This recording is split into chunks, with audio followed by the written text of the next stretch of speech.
మా విద్యార్థులను ఉద్దేశించి రమేష్ సార్ గారు మాట్లాడాల్సిందిగా కోరుతున్నాను.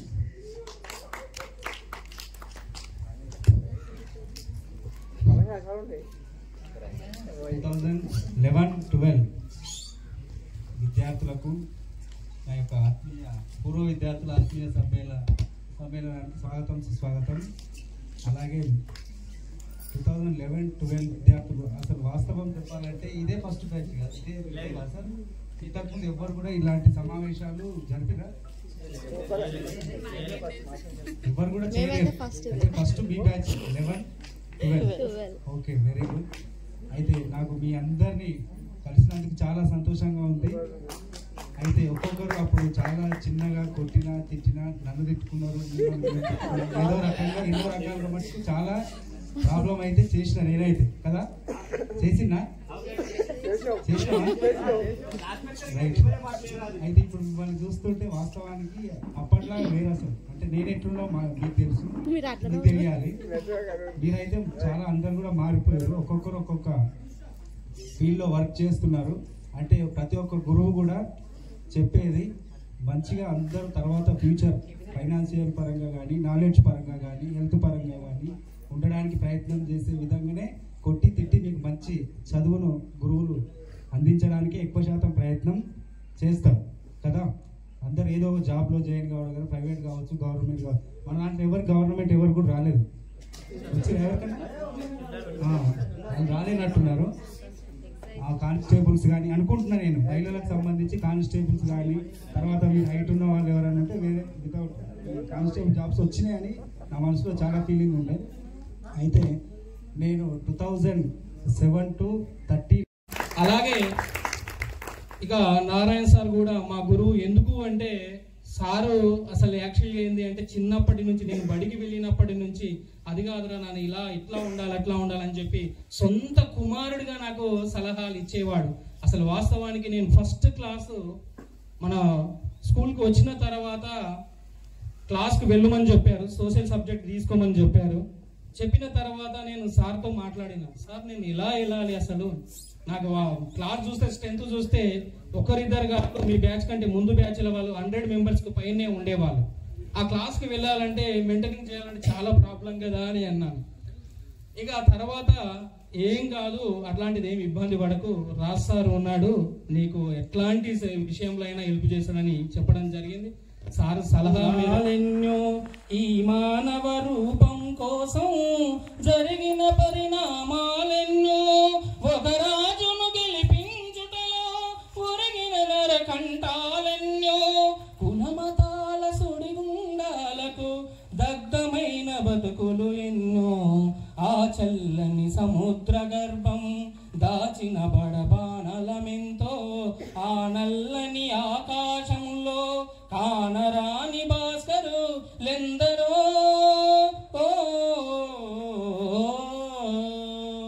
మానవ కళ్యాణం కోసం మనమెట్టిన రక్తపు ఎంతో తన రక్షసి కరాల నృత్యం రాసిన ప్రసిపాణాలెన్నో కడపు కోతతో అల్లాడిన కన్నులలో విషాదమెంతో కడపు కోతతో అల్లాడిన కన్నులలో విషాదమెంతో ధనవంతుల దుర్మార్గాలకు దగ్ధమైన బతుకులు ఎన్నో ఆ చల్లని సముద్ర గర్భం దాచిన బడబానలమెంతో ఆ నల్లని ఆకాశంలో కానరాని భాస్కరు లెందరో.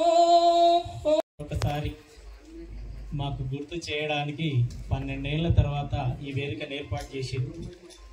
మరి ఈ వేదిక మీద ఉన్నటువంటి సభాధ్యక్షులు మా అమ్మగారు, నేను పెద్ద కొడుకు, ఆమెకు స్కూల్కి వచ్చి రాగానే నన్ను పెద్ద కొడుకు చేసుకుంది.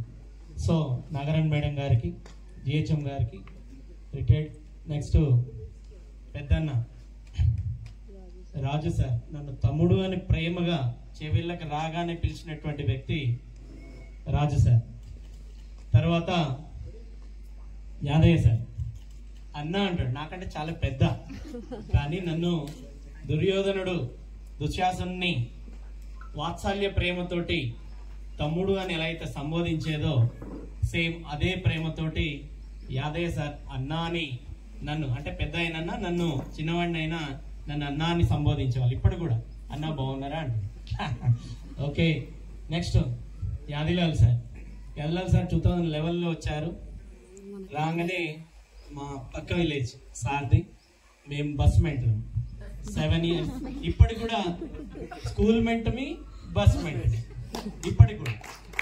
ఓకే, ఆయన రాముడు అయితే నేను లక్ష్మణ్ అట్లా. ఇక నేను అంటే అట్లా పోయింది. ఈడ కూడా అట్లనే పేరు వచ్చింది. ఇప్పుడు పనిచేస్తున్న రాజేంద్రలో కూడా అట్లనే వచ్చింది. ఓకే, తర్వాత మల్లేష్ సార్, సోదర సమానుడైనటువంటి మల్లేష్ సార్.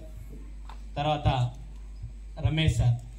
నిజానికి సార్ వాళ్ళు చెప్పారు ఇందాక విద్యా వాలంటీర్. నేను కూడా 2002 నుంచి 2007 వరకు తుర్కయంజాల్ పాఠశాలలో, జిల్లా పరిషత్ ఉన్నత పాఠశాలలో వీబీగా చేశాను.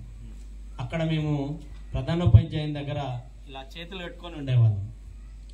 మాకు సపరేట్ బెంచ్ చేసేవాళ్ళు. పాఠశాల స్టాఫ్ రూమ్లో ఒక సపరేట్ బెంచ్ చేసేవాళ్ళు. అప్పుడు అనుకునేదన్నమాట, అసలు ఆ చైర్లో కూర్చోవాలంటే దీనికి అర్హత కావాలేమో, కానీ అందరికంటే బాగా పనిచేసేవాళ్ళు మేడం. ఇక్కడ చిన్నారెడ్డి నా స్టూడెంట్ వచ్చిండు 2003-4 బ్యాచ్ అబ్బాయి శ్రీకాంత్ అని, నాయమడి వచ్చాడు కార్ డ్రైవింగ్ నన్ను ఇక్కడ తీసుకురావడానికి. అతనికి 540 మార్క్స్. ఆ పార్ట్లో మేమున్నాం. ఒక విద్యా వాలంటీర్గా ఉండి రెగ్యులర్ ఉపాధ్యాయుల కంటే గొప్పగా పనిచేసినాం మేడం. ఈరోజు గర్వంగా చెప్పుకుంటున్నాం. విద్యా వాలంటీర్ అనే పదం అది పక్కకు పెట్టండి, కానీ విద్యార్థుల మనసును గెలిచినటువంటి ఒక టీచర్గా మేము గెలిచాము అక్కడ. అట్లనే వీళ్ళిద్దరు కూడా ఏ రోజు మేము ప్రభుత్వ ఉపాధ్యాయులం అని ఎప్పుడు చెప్పలేం. అడగండి, ఇప్పటికి మల్లేష్ సార్ రమేష్ సార్ అని అంటారు. అంతేగాని ఎక్కడ కూడా తేడా లేదు మా ప్రేమలో. మీరు ఎట్లా చూపించారో మేము ఎట్లా. ఓకే, ఇక ఒక్కొక్కరు ఇక్కడ ఎట్లా ఉన్నారంటే ప్రభుత్వోన్నత పాఠశాలలో ఉన్నటువంటి పిల్లర్స్ అందరం కూడా మేము. ఎందుకంటే మీరు ఇప్పుడు చెప్పినటువంటి మాటలన్నీ మా నుంచి వచ్చినాయి మీకు. ఇక చేవెళ్ళ పిల్లల గురించి చెప్పాలంటే గోల్డ్. ఎట్లాంటి గోల్డ్ అంటే మట్టిలో నుంచి తీయంగానే ఎంత గొప్పగా ఉంటుందో అంత మంచి మనసు ఉన్నటువంటి విద్యార్థులు చేవెళ్ళ విద్యార్థులు. నేను ప్రభుత్వ పాఠశాలలో ఫస్ట్ అపాయింట్మెంట్ అయ్యింది మన చేవెళ్ళ పాఠశాలనే 2010లో. అంతకుముందు నేను విద్యా వాలంటీర్గా 16 సంవత్సరాలు ట్యూషన్ చెప్పిన, ప్రైవేట్ స్కూల్లో చేసిన, హోమ్ ట్యూషన్స్ చెప్పిన. ఇక అదొక చరిత్ర, ఇక చెప్పుకుంటే వద్దు. ఇక ఇక్కడ వచ్చినటువంటి పిల్లలు ఎంత అంటే, నేను ఎట్లయితే తుర్కెంజాల్లో ఎట్లయితే నేను ప్రైవేట్ స్కూల్లో చూసినో అంత గొప్పనైనటువంటి పిల్లలు ఇక్కడ చూసిన. మంచిగా 2 చేతులు పెట్టి నమస్కారం సార్ అని ప్రేమగా వల్కరిస్తుంటే, మేము పొద్దున్న దాకా జర్నీ చేసి ఇంత దూరం 60 కిలోమీటర్లు ఉంటుంది మేము రానికే, 70 ఓనికే 70 140 కిలోమీటర్లు. ఈ పాఠశాలకు బెల్ కాకముందుకే వస్తుంటే తర్వాత సాయంత్రం 6 గంటలకు బస్సు ఎక్కుతుంది. చేవెళ్ళలో ఉద్యోగం చేయాలంటే చాలా మంది బాధపడతారు ఇప్పటివరకు, కానీ చేవెళ్ళ గురించి ఇప్పటిదాకా చెప్పుకుంటాం మేము. రాజేంద్ర నగర్ పాఠశాలలో ఏంది చేవెళ్ళ అంటారు. చేవెళ్ళలో ఏం గొప్పతనం ఉందంటే ఇగో ఇలాంటి ప్రేమ, ఇలాంటి గొప్ప పిల్లలు. మనము ఎక్కడో వెతకాల్సిన అవసరం లేదు. మా వృత్తి టీచర్ వృత్తి. ఆ టీచర్ వృత్తిలో ఉన్నంత గొప్పతనం ఇంకెక్కడ ఉండదు. ఒక కలెక్టర్కి ఉండదు, ఒక సీఎంకి ఉండదు, ఎవరికి ఉండదు. ఒక టీచర్కి ఉంటుంది. మేము అపాయింట్మెంట్ అయిన నుంచి రిటైర్మెంట్ అయ్యే వరకు కూడా ఆ ఆనందాన్ని నిరంతర విద్యార్థిగా మేము ప్రతిరోజు ఒక విద్యార్థిగా మారుతూ మీలో కలిసిపోయి బతుకుతాం. కాబట్టి మేము ఒక విద్యార్థి, నూతన విద్యార్థి లాగానే ఉంటాం. మరొకసారి ఒక ఎండిపోయిన చెట్టుకు చిగురు మొలిచినట్లుగా మిమ్మల్ని అందరినీ చూసినప్పుడు మరొకసారి 17-12 సంవత్సరాలు బ్యాక్ వెళ్ళి చూస్తే గత జ్ఞాపకాలన్నీ స్మరణకు వస్తున్నాయి. నిజంగా నాకు చాలా సంతోషంగా ఉంది. మాట్లాడడానికి కూడా మాటలు రావట్లేదు. ఇలా ఇది కళా నిజమా? ప్రస్తుత దినాల్లో ఉపాధ్యాయులకు విలువ అనేది, గౌరవం అనేది, మర్యాద అనేది తగ్గిపోయిన దినాల్లో నచ్చుకైన ఆ ప్రేమ, మమకారం, ఆ అభ్యాయత, ఆ విధేయత లేనటువంటి దినాల్లో తిరిగి మమ్మలను మీ ప్రేమతో ఆనందింపజేసినందుకే చాలా మీ అందరికీ నా నిండు మనసుతో ఆశీస్సులు తెలియజేస్తున్నాను. నీవు ఆ రోజులే బాగున్నాయి. నేను మనస్ఫూర్తిగా చెప్పగలను. ఏమంటారు మేడం? అవి నిజంగా అసలు నేను దాన్ని వర్ణించలేను. మేము అంత పనిష్మెంట్ ఇచ్చినా అలా చేసినప్పటికీ కూడా ఇప్పటికీ ఈ రోజు వరకు మమ్మల్ని అభినందిస్తూ గౌరవిస్తూ మాకు ఎంత రెస్పెక్ట్ అంటే, మేము ఇప్పుడు టీచింగ్లో ఉన్నాం, మా స్టూడెంట్స్ ఎవరు అలాంటి మీలాగా ఎవరు మాకు రెస్పెక్ట్ ఇయ్యరు. అదంతా నకిలీ, అదంతా బంగారం పూతతో ఉన్నటువంటిది. ఒరిజినల్ బంగారం అంటే మీరేరా, ఒరిజినల్ బంగారం అంటే మీరే. సరే, ఏదో మిమ్మల్ని ఉన్నారు కాబట్టి పొగడం కాదు, వాస్తవం రియల్ గా మాట్లాడుతున్నా నేను.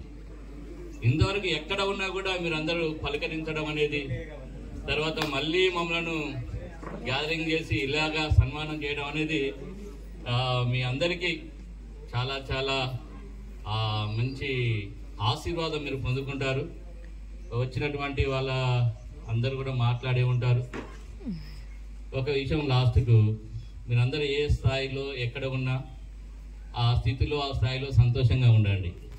దానికి మీరు ఎవరు ఇక్కడ కూర్చున్నవారు హ్యాపీగా ఉండి ఏ స్థితిలో ఉన్నా, కొన్ని అనుకునే ఆశపడే జరగకపోవచ్చు, అయినంత మాత్రం డిసప్పాయింట్ కావద్దు.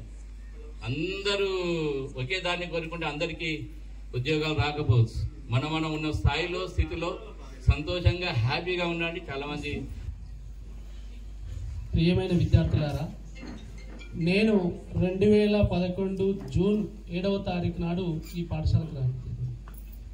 ఆ రోజు హాలిడే, మేడం వారి ఇంటికి వెళ్ళి చేరాను. అది బాగా గుర్తు నాకు. జడ్పీ పక్కనే మేడం వారి ఇల్లు, వాళ్ళ ఇంటికి వెళ్ళి చేరాను. సరే, 12 తారీఖు నాడు స్కూల్ తెరిచిర్రు, వచ్చినాం, టైం టేబుల్ ఇచ్చిండ్రు, పోయినాం. పోయి చూస్తే ఏముందంటే చిన్న క్లాసు, 80 మంది పిల్లలు. మిమ్మల్ని చూస్తే మీ తలకాయలను చూస్తే నాకు కొద్దిగా భయమైంది ఫస్ట్ రోజు. ఎందుకంటే చాలా పెద్దగా ఉన్నారు మీరు. నేను పొద్దునే పుట్టి మనిషిని, ఇబ్బంది ఫస్ట్ రోజు కొద్దిగా ఇబ్బంది అయింది. అలా కాదు, నేను ఇబ్బంది అయితే బాగుండదు అన్న ఉద్దేశంతో ఒక 2 days పట్టింది నాకు కోలుకోవడానికి. పరిస్థితి అంతా అర్థమైంది. ఏం కాదులే, మనం సబ్జెక్ట్ మీద కమాండ్ ఉంది, మనం చెప్పొచ్చులే అనుకున్నాను. మరుసటి రోజు ఒక 2 days 3 days తర్వాత అది ప్రవరుని స్వగతం అనే ఒక పాఠం అండి, మీకు గుర్తుందో లేదో. అందులో ఒక పద్యం ఉండేది. అటజని కాంచె భూమి ఈశ్వరుండంబర చుంబి శిరస్సర జరి ముహుర్మురులు భంగ తరంగ మృదంగ నిస్ఫుట నటనానుకూల పరిపుల్ల కలాప కలాపిజాలము ఘటక చరత్కరేను కరకంపిత సాలము సీతశైలమున్. ఈ పద్యం చెప్పాను. అంటే దానికన్నా ముందు కూడా ఇంకా వేరే పాఠాలు ఉన్నాయి, కానీ అది బాగుంటుందన్న ఉద్దేశంతో చెప్పాను. ఎవరికి చదవనికి రాలే. సార్ మీరు ఏం చదువుతుందో అది ఏముందో ఏం సంగతో మాకు ఏం అర్థమవుతుంది అంటే, అది గట్లే ఉంటుంది నాయన, విడగొడితే అంత అర్థమవుతుంది. పైకి చూస్తే అంత గట్లే ఉంటుంది, లోపల మాత్రం ఏముండదు. పైన పడారంలోనూ లొటారం ఏముండదు, అంత విడగొడితే అంత మంచిగా ఉంటుంది. నేను అనుకోలేదు, మీరు ఒక 2 days 3 days తర్వాత సగం మంది పిల్లలు నాకు అప్పచెప్పారు. అప్పచెప్పారు. ఈ అమ్మాయి మాత్రం అప్పుడు ఎట్లుందో ఇప్పుడు అట్లే ఉంది, మాత్రం మారలేదు. కానీ ప్రతి విషయాన్ని నోట్ చేసుకునేది బాగా గుర్తు. అది మర్చిపోయిందో ఉందో నాకు తెలియదు, నాకు మైండ్లో ఇప్పటికీ వెళ్తుంటావా. ప్రతిసారి క్లాసుకి పోయినప్పుడు నువ్వు గుర్తొస్తావు. ఆమె రాత రాస్తే కూడా ఎంత నీట్గా రాసేది అంటే, మీరు అనేదా భావించొద్దు. ఉపాధ్యాయునికి 2 విద్యార్థులు గుర్తుంటారు బాగా. ఎవరంటే బాగా చదివేవాడు, ఏమి చదివేవాడు. మిగతాలు కూడా గుర్తుంటారు, కానీ అలా చేసేవాడు బయట సార్ దగ్గరకు వచ్చి ఏదైనా పని చేసేవాడు కూడా గుర్తుంటారు. రఫీకా రైమా ఆకారాలు చూస్తే అప్పుడు కూడా 4 నేర్చుకొని తిరుగుతుండే వాళ్ళు ఇప్పటికీ మర్చిపోలేదు. ఇక్కడ జరిగింది ఏంటంటే, నేను వచ్చిన సంవత్సరానికి సారాలు వెళ్ళిపోయారు, అందరూ పోయారు, నేనే సీనియర్ అండి, సెకండ్ సీనియర్. ఆ తర్వాత మేడంకి ఎంఈఓగా ఇన్ఛార్జ్ ఇచ్చింది. ఆ తర్వాత హెడ్ మాస్టర్గా నేను చేశాను. ఇక్కడ 5 సంవత్సరాలు చేశాను ఇన్ఛార్జ్ హెడ్ మాస్టర్గా. 5 సంవత్సరాలు నాకు ఎన్నో విషయాలు నేర్చుకున్నాను. నేను ఇలా చేయవెళ్ళను, నేను ఎప్పుడు నా జీవితంలో మర్చిపోలేదు. ఇప్పుడు నాకు ప్రమోషన్ ఇచ్చి ఏదన్నా స్కూల్కి హెడ్ మాస్టర్గా ఇవ్వమంటే ఇట్లా ఆడిస్తాం మొత్తం. అన్ని విషయాలు, ప్రతి విషయంలో కూడా చాలా మంది అనుభవజ్ఞులు తెలుసుకున్నటువంటి విషయం నేను ఇక్కడ తెలుసుకున్నాను. స్టాఫ్తో ఎట్లా ఉండాలి, ఏ లెటర్ ఎట్లా రాయాలి, ఎవరితో ఏమి ఉండాలి, ఏం సంగతి. మేడం కూడా అన్ని విషయాల్లో ప్రభాకర్ చేస్తూ మాట్లాడుతున్నాడు. చెప్పినా నాన్న నాకు అసలు ప్రభాకర్ అంటే ఎవరో కూడా నాకు ఇంత ఐడియా రాలేదు. సరే ఎవరో చెప్పాను, సర్కిల్ నేను చెవుల నుంచి మాట్లాడుతున్నా అంటే ఇక్కడికి వచ్చినాక చూసినాక మీ అందరి ఫేసులు చూస్తే అప్పుడు గుర్తవుతుంది. అర్థమైందన్న? సరే, ఏది ఏమైనా అంత మంచి జరిగింది. ఇక్కడ ఉన్న స్టాఫ్ అందరూ మనం కోఆపరేట్గా ఉన్నాం. మీరందరూ మంచి భవిష్యత్తులో ఉన్నారు. చివరగా మీ నుంచి ఆశించేది నేను ఒకటే, ఇప్పుడు ఏంటంటే సమాజంలో మాతృదేవోభవ, పితృదేవోభవ, ఆచార్య దేవోభవ, మమ్మల్ని ఎంత ఆదరంగా చూసిర్రో మన అమ్మ నాన్నను కూడా అంత ఆదరంగా చూడండి.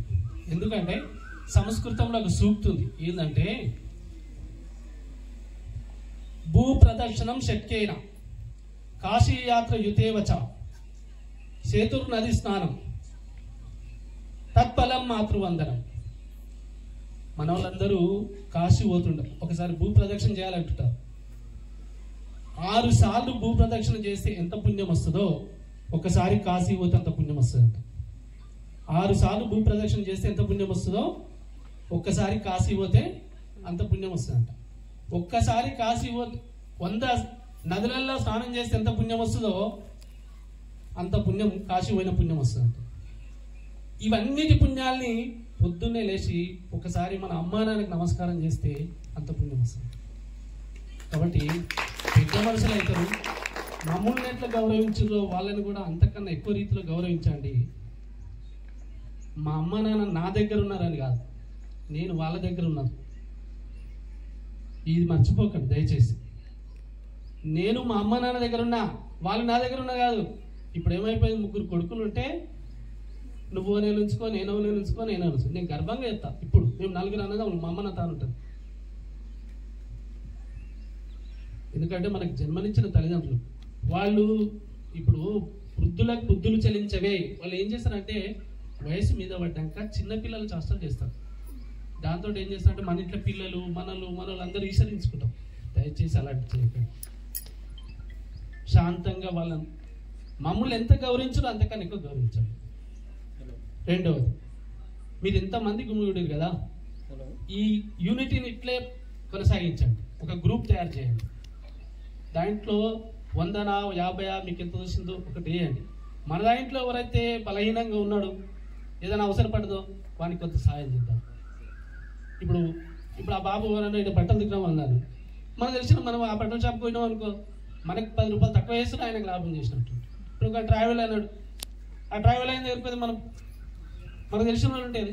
ఈ గ్రూప్ని ఇట్లా మెయింటైన్ చేయండి దయచేసి. దీన్ని ఇట్లే కొనసాగించండి. ఇలాంటివి దీన్ని ఎందుకంటే పరోపకారార్థం ఇదం శరీరం. ఈ శరీరం ఉన్నంత వరకు మనం ఇతరులకు సహాయం చేస్తూ ఉండాలి. అది ఏ రకంగానైనా సరే, దాన రూపమా, ధన రూపమా, ఆర్థికమా, నీకు మాట రూపం, ఏ రూపకంగా సహాయం చేసినా చాలు.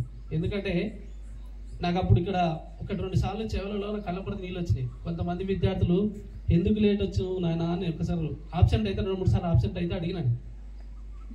ఒకరు ఏం చెప్పింది, సార్ మా నాన్న చెప్పిపోయింది సార్, నేను బల్లకాడికి పోయి పాలు పోసి 4 గంటలకు బల్ల విండి పాలు పోసి ఆ పాలమ్మి మళ్ళీ తీసుకొచ్చి మా అమ్మని కూరగాయల మార్కెట్లో దించి మళ్ళీ సాయంత్రం పోయి మళ్ళీ బల్లకి గడ్డేసి రావాలి సార్. వాడు ఎంత కష్టపడు. ఆ రోజు నుంచి ఎవరిని అడగకూడదు. ఏదో కారణం ఉంటేనే మీరు లేట్ వస్తారా అనే ఉద్దేశం ఒకటి నా మనసులో ఉంది. అయినప్పటికీ కూడా కొద్దిగా అప్పుడప్పుడు దండించడం జరిగింది. దాన్ని అన్యదా భావించొద్దు. ఇప్పుడు మీరు ఏం చేసినా ఇతరులకు మేలు చేసేటట్టు మీ పేరు, మా పేరు, మీ తల్లిదండ్రుల పేరు నిలబెట్టేటట్టు కృషి చేస్తారని ఆశిస్తూ ఈ అవకాశం ఇచ్చిన పెద్దలకు ప్రత్యేక ధన్యవాదాలు తెలియజేస్తూ మీకు అలాంటి శక్తిని కల్పించాలని ఆ భగవంతుని సర్వదా పెడుతుంది.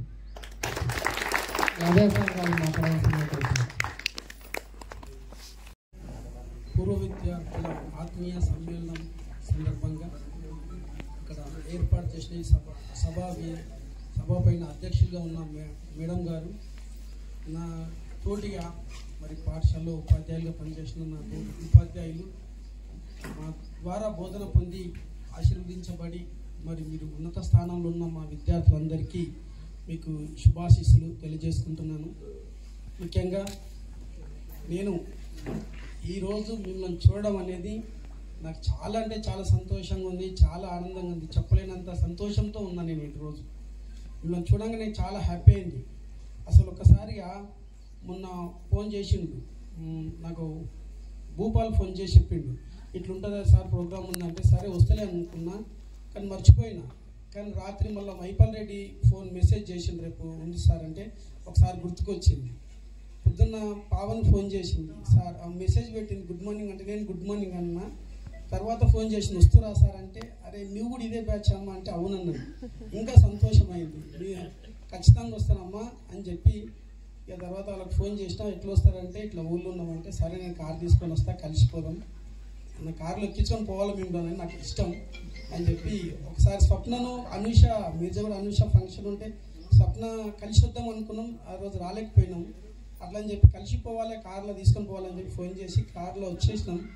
చాలా ఆనందమైంది, ఎంతో ఉత్సాహము సంతోషం. కొన్నిసార్లు అయితే జీవితంలో ఆనందం కొన్ని సందర్భాలు ఉంటుంది, చాలా ఆనందపడ్డాము. ఈ ఇక్కడ రాగానే ఫామ్ హౌస్లోకి రాగానే ఒక్కసారి కారు గేట్ దిగుతుంటే చూసిన భారీ కనిపించారు అనమాట. అందరు వైట్ షర్ట్స్ భారీ ఉన్నారు, చాలా కార్లు ఉన్నాయి. నేను అనుకున్నా మిస్టేక్ అయింది, ఇది ఎవరితో రాజకీయ నాయకులు ఏదో వేరే ఫంక్షన్ ఉన్నట్టుంది. అది అనవసరంగా ఇలా కారు డౌన్ అయిందని ఆపేసిన, బ్రేక్ వేసి ఎండ కోదామని డిసైడ్ అయిన ఒక దశలో. వాళ్ళు అన్నారు సార్ మన క్లాసులో ఉన్నారు సరే కనిపిస్తుందా అని అన్నారు. మన అంటే మీరు ఇంత ఎదిగిపోయినారు అనేది అన్నీ అర్థమైంది. ఒక్కొక్కరిని చూస్తే మీరు ఎదిగినారు, గొప్ప వాళ్ళుగా మంచిగా హ్యాపీగా ఉన్నారని ఇంకా సంతోషమైంది. ఇంత గొప్ప మా విద్యార్థులు ఇంత గొప్ప స్థానంలోకి వచ్చారని ఇంకా సంతోషమైంది. ఇంత గ్రాండ్గా అవుతుందని నేను అనుకోలేదు. ఇంతమంది అసలు ఈ బ్యాచ్లో ఇంతమంది అని నాకు ఐడియా లేదు, కానీ ఇంతమందిగా వచ్చిండ్రు. ఇంకా కొందరు నీలవేణి శ్రీకన్య కొందరు రావాల్సింది, వాళ్ళు కూడా వస్తారని చెప్పి అనుకున్నాం, మిస్ అయ్యారు. కానీ ఇంతవరకైనా చాలామంది వచ్చిండ్రు, చాలా సక్సెస్ఫుల్ అయింది. మరి మంజుల మేడం లేదు అని నాకు మేడం ఉండాలి, మాతో పాటు పనిచేసింది ఎంతో కష్టపడి. అసలు ఇంగ్లీష్కు మేము కొన్నిసార్లు నేను మ్యాసేజ్ చెప్పాలని మేడంకు ఆ పీరియడ్ ఇవ్వద్దు అనుకునేటోని, కానీ మేడం కొట్లాడి వచ్చేది, నేను ఇంగ్లీష్ చెప్తాను ధైర్యంగా వచ్చేది మేడం. అసలు రెగ్యులర్ టీచర్ గవర్నమెంట్ టీచర్ లాగా అసలు ఎన్నడూ నేను ఏదో ఇస్తే పోతా లేక అనలేదు, ఇంత ధైర్యంగా వచ్చి చాలా కష్టపడి చెప్పేది. మంచి టీచర్గా పనిచేసింది. సత్యం సార్ సుధాకర్ సార్ అందరు ఫోన్ చేసినా రావాలి సార్ అందరు ఉంటే బాగాని. ఆంతోన్ రెడ్డి సార్ కూడా నాకు గుర్తుకొచ్చి పొద్దున ఫోన్ చేసిన, సార్ అన్నారే నాకు కొంచెం విషయం తెలియలేదు అన్నాడు. అయినా సరే రండి సార్ మనం అందరం కలుస్తాం అని అని సారు తర్వాత కలుద్దాం అన్నాడు. మొత్తం మీద వచ్చినాం, చాలా సంతోషం. అయితే ఇక్కడ వచ్చిన యాదగిరి సార్ అక్కడక్కడ మేము పెళ్లిళ్ళు మీరెవ్వరు పెళ్లికి పిలిచినా నేను వస్తుంటాను. యాదగిరి సార్ అక్కడ పరిగికి వచ్చిండు, కృష్ణ పెళ్లికి, వికారాబాద్ వచ్చిండు. సార్ చాలా కష్టపడి ఎంత దూరకెళ్ళని వస్తాడు. నేను కూడా చాలా మంది పెళ్లిళ్ళకి వచ్చిన, ప్రభాకర్ పెళ్లికి వచ్చిన, ఇలా చాలా మంది పెళ్లికి చెప్పిన వాళ్ళందరికి వచ్చిన, అందరూ మ్యాక్సిమం హాజరవుతుంటా. అట్లా మంచిగా ఉన్నాము. నన్ను గుర్తించుకొని మీ ప్రేమ అందించినందుకు చాలా సంతోషం. అయితే నేను ఈ స్కూల్కి వచ్చిన నా అనుభవం చెప్తున్నా. నేను 2005లో నేను తిమ్మారెడ్డి కూడా షాబాద్ మండల్లో నేను ఫస్ట్ అపాయింట్మెంట్ 3 సంవత్సరాలు